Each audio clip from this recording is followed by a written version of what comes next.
The company needed a food supply for the workers there, but there were some eggs that they threw away because they were considered disgusting. It turned out to be Komodo eggs. 20 years since then, there was a young man named Patrick with his family.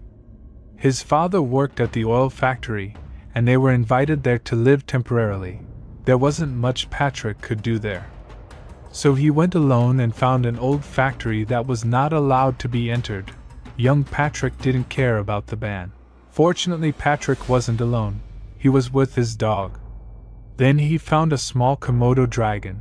Patrick, who was curious, tried to catch it, but suddenly the little Komodo disappeared and the rope that Patrick made to catch it had traces of blood.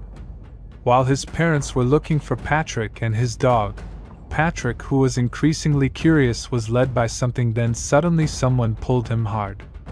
Patrick and his dog tried to escape and arrived home. Unfortunately, Patrick couldn't save his dog. While his parents, Patrick faced something terrible until finally declared dead. A few months since the death of both parents, Patrick was very devastated and deeply traumatized. Now Patrick is raised by his grandmother and aunt. At that time, there was a psychiatrist named Victoria who was called by his grandmother to treat Patrick's trauma. But the only way to cure Patrick's trauma is to go to the island again. His aunt named Annie disagreed. According to her, Patrick should rest a lot. The debate took place there.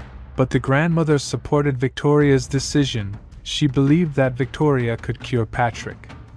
In the end, Annie gave in and they planned to return to the island. But they needed help. Yes, Patrick's father's old friend named Martin. Martin initially did not want to take Victoria to the island again. But because he saw Patrick, he changed his mind. While on the other hand, there was a man named Oates. A former convict who had just been released. He got a job on the same island. Whatever his job was clear, he needed a weapon. In the end, Patrick, Victoria, and Annie arrived on the island. Patrick still has a sense of trauma when he saw his parents' house. Patrick ran away, and this is Victoria's job. Let her work. While Annie entered Patrick's parents' house and saw some damaged parts, Victoria believed that Patrick was not crazy. Patrick thanked her for believing in him. He hoped Victoria could help him. That night, when he was about to sleep, Patrick felt someone enter his house. And it turned out to be true. A giant Komodo tried to eat him.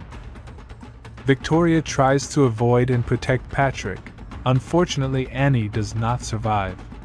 She becomes a meal for the Komodo dragon and disappears. Patrick and Victoria try to escape from there, and it turns out that the giant Komodo dragon is not just one, but many.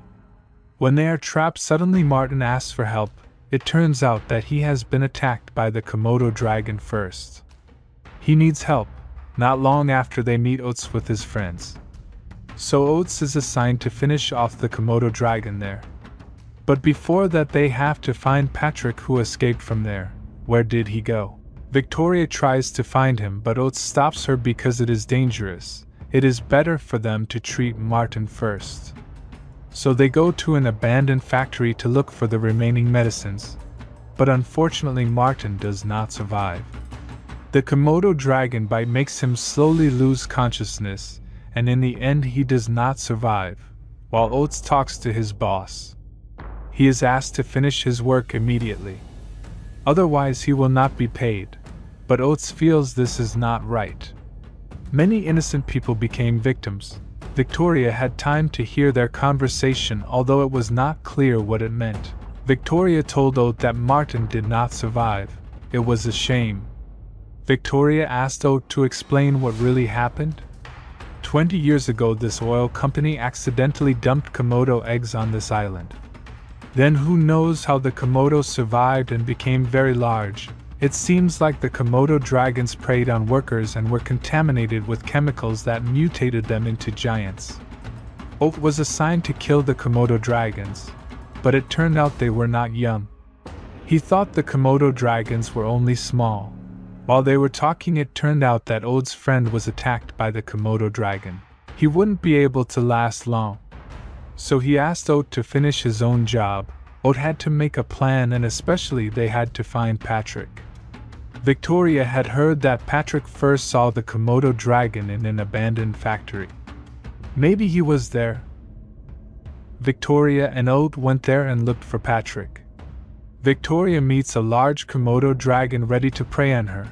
Luckily, Patrick has made a plan and catches the Komodo dragon and kills it. But there are still some Komodo dragons.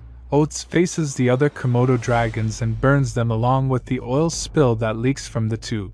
Victoria tries to escape with Patrick and they are trapped. Luckily, Oats comes with a helicopter and kills the last Komodo dragon and takes them out of the island.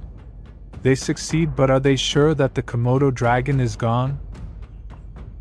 That was the storyline of the Komodo film. If you like this video, don't forget to leave a like and see you later.